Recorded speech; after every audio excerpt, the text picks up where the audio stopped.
الحمد لله رب العالمين والصلاة والسلام على سيدنا محمد الأمين وعلى آله وصحبه ومن تبعهم بإحسان إلى يوم الدين. يقول الإمام البيهقي: الشعبة الخامسة والثلاثون من شعب الإيمان الأمانات ووجوب أدائها إلى أهلها. Alors c'est un chapitre au sujet des dépôts et qu'est-ce qu'il faut envers ces dépôts et le fait de les retourner à leurs propriétaires.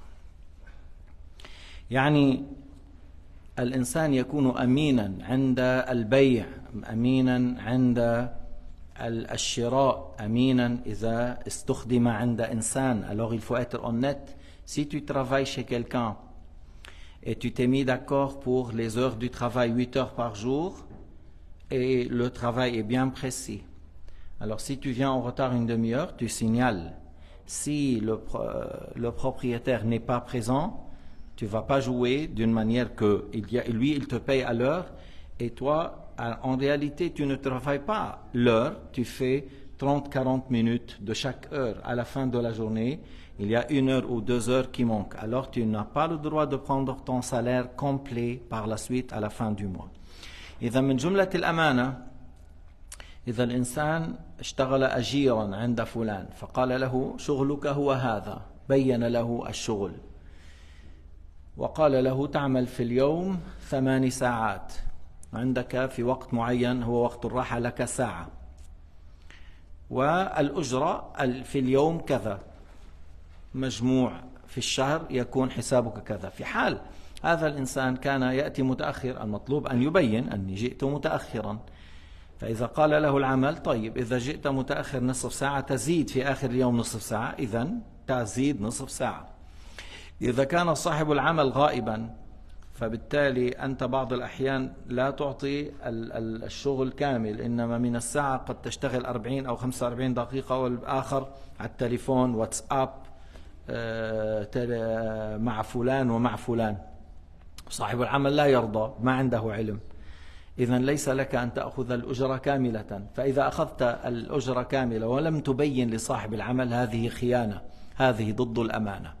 Si tu n'as pas clarifié à ton employeur qu'il y a quelque chose qui manque, tu n'as pas fait les 8 heures complètement, des fois ça arrive que tu perds d'ici 20 minutes et là 20 minutes, à la fin de la journée il y a 1 heure ou une demi-heure de moins, à la fin du mois il y a 20 heures, c'est-à-dire 2-3 jours du mois, tu dois signaler. Alors sinon tu n'as pas le droit de prendre ton salaire complètement. وإذا كنت بائعا فالمشتري طلب أن تنصحه تقول له ماذا تعرف في هذه البضاعة. Si tu es un vendeur et que le client il te demande conseil, est-ce que c'est des bons produits, est-ce que c'est des choses qui tiennent, est-ce que c'est l'original, et voilà. Alors si tu dis non, c'est pas l'original, ça c'est fabriqué en Chine, mais ça c'est une imitation de la marque italienne, mais c'est une bonne marque, comme tu connais, c'est une bonne marque, et les concurrences à l'autre, elle n'est pas meilleure mais il est proche. Alors tu décris les choses comme il t'a dit, comme tu sais, tu décris, tu ne caches aucun défaut. Si tu caches certains défauts, tu ne le dis, c'est une trahison. وإذا بعت السيارة وعلمت أن فيها كذا وكذا تبين. Si tu as vendu une voiture, dans la voiture il y a telle chose et telle chose qui ne va pas, il y a un problème dans cette voiture, je ne sais pas, le joint coulasse, la croix, il y a telle chose, tu dois signaler tout ce que tu sais comme défaut. Tu dois signaler tout ce que tu sais comme défaut. Si tu n'as pas signalé et tu sais qu'il y a des défauts et tu n'as pas dit, alors encore, si le client il sait que ces défauts, il n'allait pas acheter, ou il n'allait pas acheter à ce prix, et tu n'as pas fait, et tu as vendu, alors c'est une trahison. À plus forte raison, lorsque la personne il amène la voiture qui a roulé 250, il fait le compteur, il le recule, puis elle a marché seulement 150, alors lui il a reculé 100 000 en arrière. Ce qui fait que la voiture, elle vaut 5 000 de plus selon cette manière-là. Alors ça, c'est grave comme trahison. C'est grave comme tricherie. Alors, هذا اللي بيأكل مال بيعيش بهذه الطريقة يا ويله. Celui qui vit de cette manière, quel malheur le fait de vivre de cette manière. إن رجالا يتخوضون في مال الله بغير حق فلهم النار يوم القيامة. Le fait d'aller chercher le bien d'une manière injuste, incorrecte, dans le haram, alors ils auront l'enfer le jour du jugement. كنا ذكرنا مرة محمد بن واسع هذا الرجل الصالح الذي كان بعض الناس يقول إذا شعرت بالفتور بالضعف والضعف الهمة كنت أذهب أنظر إليه فأعمل أسبوعا. Mohammed Nouassi, c'est parmi les saints, parmi les musulmans, il a dit lorsque je me sens un peu faible, lorsque je me sens que je ne suis pas bien motivé pour travailler pour l'au-delà, je vais vers Mohammed Nouassi, je regarde son visage, ça me donne la motivation une semaine. Seulement le fait de le voir. Soit il voit la lumière, il voit la piété, il voit beaucoup de choses. Il travaille une semaine. Mohammed Nouassi, un jour, il était en train de vendre un âne, un bibi' himar fi السوق. فقال له رجل أترضاه لي, quelqu'un il a dit à Mohammed Nouassi, cet âne, tu l'acceptes que je l'achète, tu le vois, c'est un bon âne pour acheter. Parce que comme aujourd'hui on parle BM Mercedes, l'âne à l'époque c'est le Mercedes. C'est quelque chose qui tient tout ça. قال لو رضيته لما بعته. Il a dit Mohammed Nouassi, si c'était un âne qui me plaît, j'allais pas le vendre. C'est-à-dire il me plaît pas. Tu vois, il a dit il me plaît pas. لو رضيته لما بعته. وعن بشر بن المفضل قال جاءت امرأة مطرف خز إلى يونس بن عبيد. هذا رجل من كبار الصالحين, كان تاجرا ولكن صالحا. Yunus ibn Ubayd, c'était un grand homme saint. Il faisait le commerce dans le marché, mais c'était un grand pieux. Une femme est venue vers lui et lui a amené un habit d'une sorte de khaz, on dit une sorte de tissu. Elle lui a dit, regarde, moi je veux le vendre. فقال لها بكم. Il a dit, tu veux le vendre à combien? قالت 60 درهم. Elle a dit 60 درهم. فألقاه إلى جار له فقال كيف ترامي ب20 و100. Alors il a pris l'habit, il a dit à son voisin, qu'est-ce que tu penses celui-là à 120, qu'est-ce que tu penses? Il a dit c'est ça le prix, ou proche. فقال لها انطلقي فاستأمري أهلك في بيعه ب25 و100. Elle a dit 60. Lui il a pris conseil de son voisin, qu'est-ce que tu penses à 120? Il a dit c'est le prix, c'est juste le prix. Alors, il a pris l'habit, il a dit à la femme, va chez ta famille et tu leur dises que moi je l'achète à 125. قالت قد أمروني أن أبيعه ب60 درهما. Elle a dit, mais c'est ma famille qui m'ont dit d'aller le vendre à 60. Elle a dit, va et consulte ta famille, qu'il y a quelqu'un qui veut l'acheter à 125. طيب. هلا ليش هيك الأمر؟ حنقول لكم قصة أخرى. C'est une autre histoire encore de Yunus ibn Ubayd. Pourquoi lui il fait comme ça? جاءت امرأة شوذة بثوب خز فألقته إلى يونس. Une autre femme qui a amené un habit de la même catégorie. Alors il a regardé et il a dit à combien? Elle a dit à 100. قال ton habit est mieux que ça, hein? Il mérite plus. Alors il a dit 200. Il a dit mais ton habit est mieux que ça. Alors elle a dit 300. Il a dit, mais ton habit est mieux que ça. Elle a dit 400. Alors, celui qui rapporte l'histoire, il a dit, est-ce qu'il a dit jusqu'à 400 ou 500? لكن هي بدأت ب100. قل ثوبك أحسن يعني ثمنه أعلى. فتقول له 200 300. هو بشر يقول, est-ce qu'il est arrivé à 400 ou à 500? Il a douté, entre 500 ou 400. Alors il a dit, voilà, on a pris cet habit-là, c'est-à-dire à 400, on le prend, laissez chez nous, lorsqu'il y a celui qui veut l'acheter, on te le paye. فجاءه وضعه عنده حتى جاءه طلب بربح. Quelqu'un est venu pour le prendre. فأخذه قالت خذه قال فلما ذهبت أقبل عليه أصحابه. Alors lui, lorsqu'il a vendu avec gain, il a donné à cette femme les 400 ou 500 et lui il a gagné quelque chose. قالوا يا أبا عبد الله ما كان عليك لو أخذته ب100. Les hommes saints dans le commerce, il y aura beaucoup de saints qui viennent chez eux. Ils trouvent de plaisir de s'asseoir avec des hommes pieux, tout ça. Et eux, les pieux, ne se sont pas dérangés des pieux et des saints. الرجل الصالح بالسوق من قاعد بالسوق بس للربح بينبسط إذا إجا عنده. فقال له أصحابه وما عليك أن ألا تشتري بها. Pourquoi tu ne l'as pas acheté à 100؟ قال ظننت أنها مغرورة فأردت أن أنصحها. Il a dit j'ai eu une idée qui est venue à ma tête que certains l'ont pas donné conseil. C'est comme ils disent oui ton habit ne vaut pas plus que 100. C'est-à-dire c'est comme il a été dans le marché, il a proposé et des commerçants ils ont dit bon à 100 c'est déjà beaucoup. Alors il a dit je pense que cette femme on l'a dupée, on l'a c'est-à-dire on a cassé les prix pour elle, tu peux pas, ça se vend pas à 100 francs. Et lui, qui a entendu le hadith, a dit non, nasiha, la religion c'est le conseil, c'est une femme musulmane, qu'est-ce qu'il me dit? Peut-être elle a besoin de cette somme. Alors il a dit, moi je voulais la conseiller. J'ai pensé que certains l'ont un peu dupé et moi je voulais la conseiller. Mais sinon il allait prendre 100 et voilà 120. Mais lui il a dit jusqu'à 400, 4 fois plus il a payé. Et par la suite quand même, après qu'il a bien conseillé, il a vu voilà le prix et il a vendu à un client, il a gagné soit 50 ou plus ou moins, mais par la suite il a vendu. فإذا بعض الناس بيدخلوا إلى il y a des gens qui rentrent dans le marché, c'est pas leur but de gagner de l'argent, c'est vraiment de conseiller et de gagner de la récompense. مثلا لما بيجيك واحد واشترى منك شيء ثم بعد ذلك ندم وكانت مدة الخيار انقضت في خيار المجلس وخيار 3 أيام انقضت. Si quelqu'un il a acheté de toi quelque chose et que la date d'échéance pour annuler le contrat, c'est parce qu'il y a 2 sortes. La séance, tant qu'on est dans la séance, on peut annuler. Tant qu'on est ensemble, on peut annuler. Et sinon, on peut avoir un délai de 3 jours. Je peux dire, voilà, j'ai acheté la voiture et j'ai le choix pendant 3 jours. Il n'y a pas dans l'islam 2 semaines ou 15 jours ou 1 mois, comme des fois dans la pub. Si tu n'es pas satisfait, tu es remboursé, tu as 3 semaines ou 2 semaines.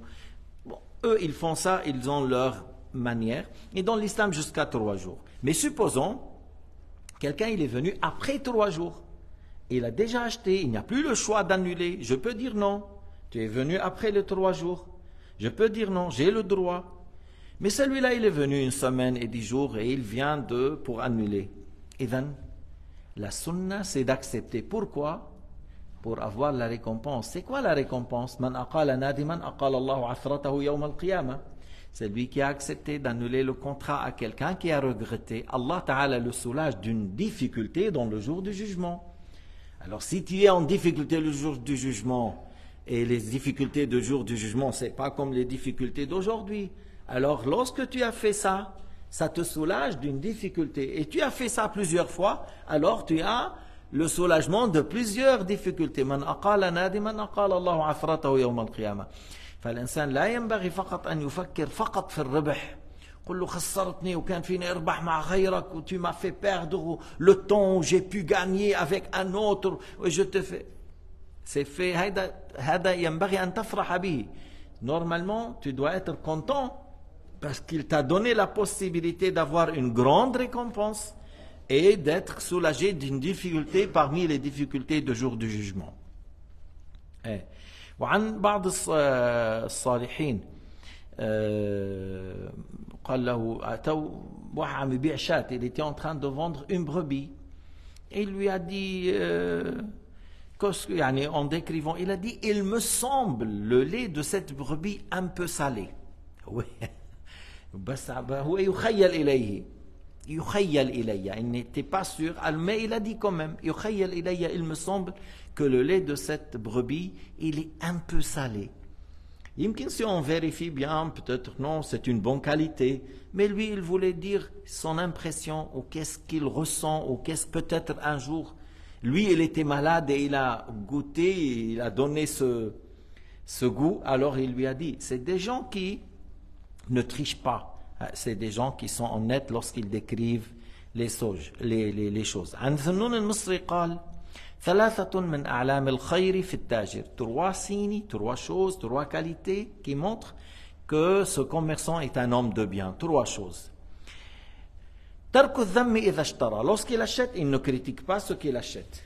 Parce que tu vois, il y a des gens, lorsqu'ils achètent, mais regarde ici, mais il a un problème là, mais ici ça va pas.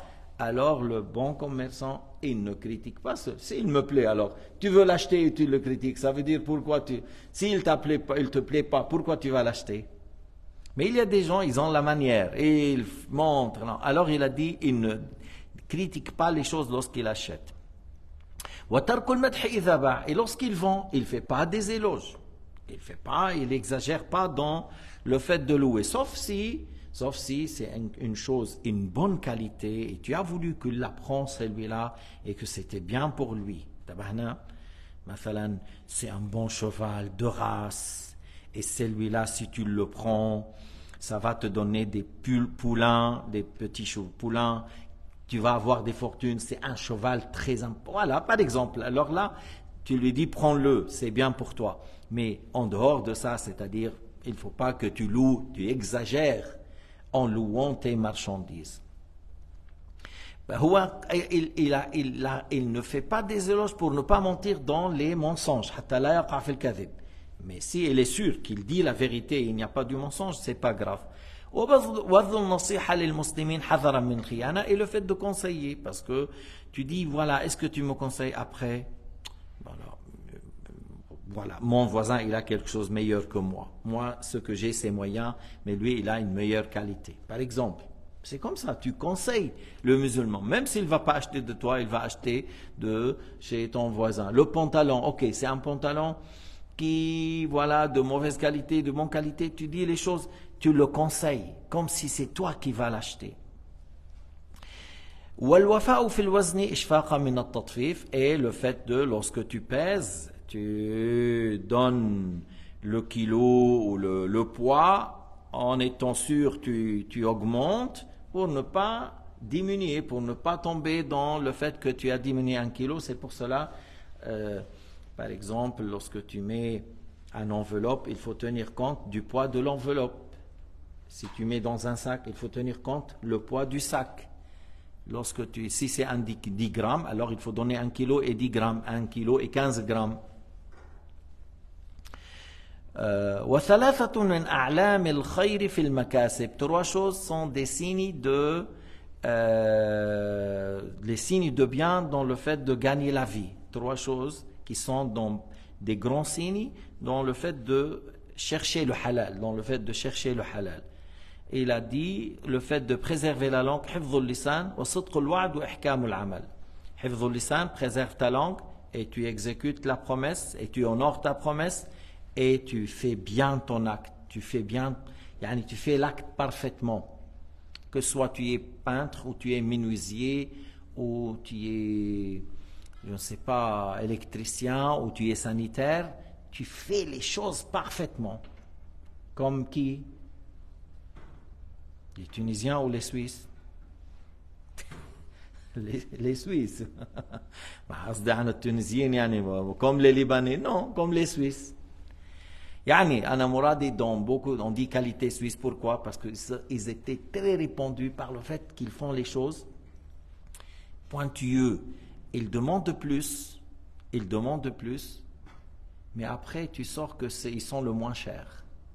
Ils sont les moins chers. Parce que lorsque tu as acheté quelque chose, par exemple à 100 francs, au bout d'une année, tu vas le changer.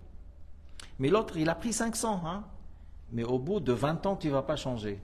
Là-bas, chaque année, tu vas changer, tu vas payer 2000.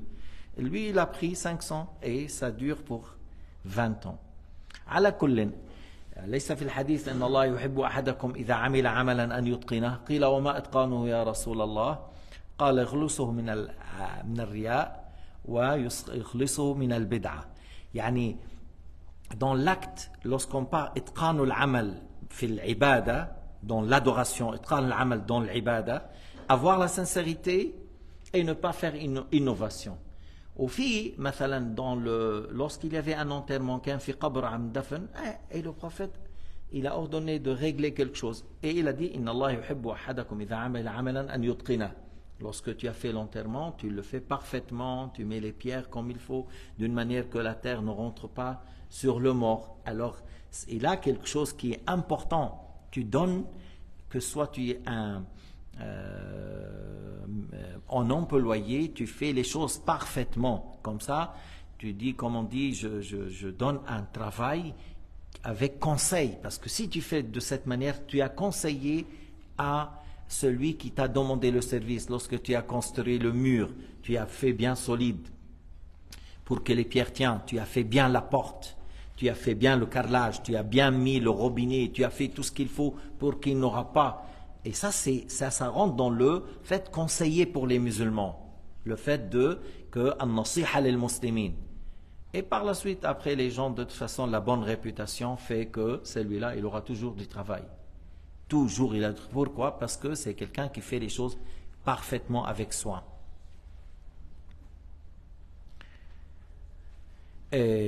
شوفوا بعض الصالحين مرة إلى envoyé ابن محيريز. يمكن هذا الرجل يمكن أنتم عندكم سيدي محرز بتونس ها؟ يمكن peut-être c'est celui-là, il dit Muhayriz et en Tunisie on dit Muhriz, c'est un grand saint. Alors il a été pour acheter quelque chose et il a dit ça c'est pour Ibn Muhayriz, celui qui a ça c'est l'habit c'est pour Ibn Muhayriz. Alors il a fait un effort dans le prix, tout ça. Et puis, il a entendu Ibn Muhayriz qu'il a fait. Il a dit, mais il était en colère. Il a dit, on achète avec notre religion, avec notre argent et pas avec notre religion. C'est-à-dire, il ne faut pas que tu lui dis Ibn Muhayriz, alors il fait, soit il baisse les prix ou il ajoute s'il fait des choses. Il a dit, nous on achète avec notre argent et pas avec notre religion. C'est pour cela, des fois, il y avait des gens qui envoyaient à acheter. Il dit, mais faites attention, il ne faut pas qu'ils sachent que c'est pour moi. Il ne faut pas qu'ils sachent que tu achètes telle chose pour moi. Parce que s'il c'est pour moi, il dit, c'est un homme ça, je vais ajouter, je vais diminuer le prix. Et ces gens-là, ils ne veulent pas. Il dit, et si je ne suis pas comme il pense, si je ne suis pas je suis pas comme lui, il pense de moi que je suis un saint. بعض الصالحين ما بيقبل. لا يقبل أن تظن به الصلاح ولذلك أنت تعطيه أرخص أو أنت تدعوه إلى بيتك. لا يقبل. يقول لك إذا كنت تظن بي هذا أنا لا أدخل. Il n'accepte pas des fois l'invitation. Il dit, tu penses que je suis un saint et c'est pour cela que tu m'as invité. Et moi, je ne crois pas que je suis un saint, alors j'accepte pas ton invitation. Alors j'accepte pas ton invitation. Parce que tu m'invites et suite à ce que tu crois en moi. Et moi, je ne suis pas comme ça. Alors, si tu sais que celui-là, il pense que tu es un homme saint, et c'est pour cela, il t'a invité, il a fait telle chose, et toi, tu sais que tu n'es pas comme ça, tu n'as pas le droit d'accepter. Tu n'as pas le droit d'accepter. ليس لك أن تقبل. هو يعطيك على ظن الصلاح والولاية وغير ذلك، وأنت تعرف من نفسك أنك لست صالحا ولست وليا، إذن ليس لك أن تقبل. ليس لك. هو بعدين قل له شأنك، أنا لا أقبل. إذا قال رضيت فقط أنك مسلم, s'il dit j'accepte que tu es seulement un musulman, je crois que tu es un musulman seulement, alors ça me suffit. À ce moment-là, ok, tu rentres, tu acceptes son invitation et par la suite tu l'invites par la suite. كثير النبي عليه الصلاة والسلام قال إن التجار يبعثون فجارا إلا من اتقى وبر وصدق. Le prophète Mohammed عليه الصلاة والسلام a dit, la plupart des commerçants viennent le jour du jugement rassemblés avec les grands désobéissants, sauf celui qui obéit à Dieu, qui décrit les marchandises véridiquement et qui est honnête à la vente. Alors ces gens-là, ils ne seront pas rassemblés avec les grands désobéissants, sinon la plupart, ils seront rassemblés avec les grands désobéissants parce que beaucoup parmi eux mentent, beaucoup parmi eux trichent, beaucoup parmi eux, des fois, ils diminuent dans le poids, des fois, il ne décrit pas justement ce qu'il a comme marchandise. Il ne dit pas les choses comme ils sont. هذا الذي لا يريد أن يكون ماله حلال، الذي يريد أن يتصرف بالغش والكذب وكذا، هذا لا يعمل لمصلحته في الآخرة. Et pour clôturer encore, on a deux choses. On a parlé de Ibn Abbas. ils sont venus vers lui. قال أقبلنا حجاجا حتى إذا كنا بالصفاح توفي صاحب لنا. On est des gens qu'on est venus dans le Hujjaj, on est à telle place, quelqu'un s'est mort. Alors on a ouvert une tombe pour lui, on a trouvé un grand serpent dans le lahd. On a trouvé un serpent. Alors on a laissé celui-là, on a pris un autre tombe, on a ouvert, on a trouvé le grand serpent dedans. On a laissé celui-là, on a ouvert un autre, on a trouvé ce grand serpent dedans. Alors on l'a laissé et on est venu pour toi pour demander qu'est-ce qu'on fait. Alors Ibn Abbas a dit ذاك عمله الذي كان يعمل اذهبوا فادفنوه في بعضها والله لو حفرتم له الأرض كلها لوجدتم ذلك. Il a dit Ibn Abbas, c'est son acte. Alors il faut aller l'enterrer là, parce que si vous allez ouvrir toute la terre, vous allez le trouver. Alors il faut le mettre là, malgré ça. C'est son acte, il va rentrer avec lui. C'est son acte, il va rentrer avec lui. قال فلما قضينا سفرنا أتينا امرأته فسألناها. Alors, lorsqu'on a complété nos voyages de Hajj, tout ça, on est venu vers la femme. Qu'est-ce qu'il y a, ton mari là? Qu'est-ce qu'il est? Il fait quoi? قالت كان رجلا يبيع الطعام فيأخذ قوت أهله كل يوم ثم ينظر مثله من قصب الشعير فيقطعه فيخلطه في طعامه وكان يأكل ما كان يأخذ. Alors c'était quelqu'un, il prend la nourriture du sac, par exemple de l'orge, voilà, et il prend pour le pain, puis il prend les coupures des roseaux, des roseaux, les coupures là, des petites coupures, du poil, voilà. Et il le met à l'équivalent de ce qu'il a pris et il le mélange. Et le mélange d'une manière que celui qui l'achète, il ne sait pas qu'il y a des trucs. Il pense que c'est de l'orge complet. Il pense que c'est de l'orge propre. Mais en réalité, non, il y a quelque chose qui est mélangé avec ça, c'est pas de l'orge. Alors elle a dit, c'est ça qu'il faisait. Il voulait donner à manger pour sa famille, mais il essaye de couvrir ça par autre chose pour ne pas diminuer. ولذلك on a dit le prophète عليه الصلاة والسلام قال إن الله عز وجل يحب إذا عمل عملكم أحدكم عملا أن يتقنه. On a déjà expliqué le hadith que al-itqan, al-amal, le fait de le bien faire, et s'il s'agit de l'ibadat, alors ces deux choses, la sincérité et le fait selon la sunna. Wallahu subhanahu wa ta'ala a'lam wa ahkam walhamdulillahi rabbil alamin wa sallallahu ala sayyidina Muhammad wa ala alihi wa sahbihi wa sallam.